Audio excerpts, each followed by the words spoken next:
Good morning Guruji. ఏంటి గురుజీ చాలా pleasant గా ఉన్నారు? నీలాంటి శిష్యులుంటే ఎవ్రీడే ప్లెజెంట్ గా ఉంటావయ్యా. మంచి మూడ్ లో ఉన్నారు కాబట్టి ట్రీట్మెంట్ స్టార్ట్ చేద్దామా? కమాన్ దా. కూర్చోరా రంగా, మానసిక పరిపక్వతే, మానసిక పరిపక్వతే. గురుగారు. ఏమిట్రా? మెంటల్ కి సైకోకి తేడా ఏంటండి? మెంటల్ అంటే నీదిరా జుజుబి, సైకో అంటే అమ్మో అది వేరే లెవెల్. దానికి మన దగ్గర కీర్తనలు లేవురే. ఏంట్రా ఏంటి ఏడుస్తున్నావు ఏంట్రా? ఈ సొసైటీ నన్ను సైకో అని ముద్రేసింది. సైకోనా? మరి నిన్న మెంటల్ అన్నావు కదరా?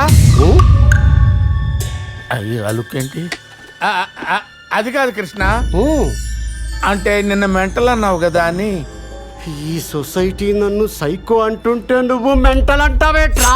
కత్తి తీసావేంట్రా? అమ్మో అమ్మో, అరే వద్దురా, తండ పెడతా. వద్దు వద్దురా వద్దురా. అరే ఈ కత్తితో నీ ఒళ్ళంతా చెక్కేసి ఉప్పు కారం జల్లి ఉప్పు చేపల ఎండ పెట్టేస్తా. అరే నువ్వు మెంటల్ కాదు, నువ్వు సైకోయే. అర్థమైంది కదండి గురుగారు? అవునరా. అయితే నాకు ట్రీట్మెంట్ చేయండి. సారీరా, నా దగ్గర సైకో కీర్తనలు లేవురా. దానికి నేను ట్రీట్మెంట్ ఇవ్వలేనురా.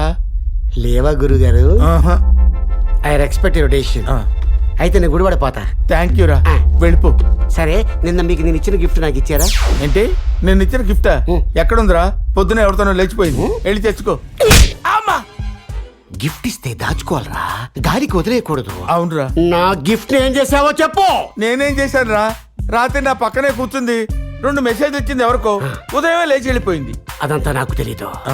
నా గిఫ్ట్ నాకు ఇస్తే గుడిపడిపోతా, లేకపోతే నా పిచ్చి తగ్గించిన పోతా. అప్పటిదాకా నీతోనే ఉంటా.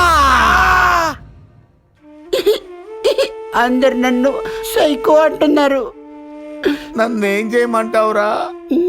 ప్లీజ్ రా.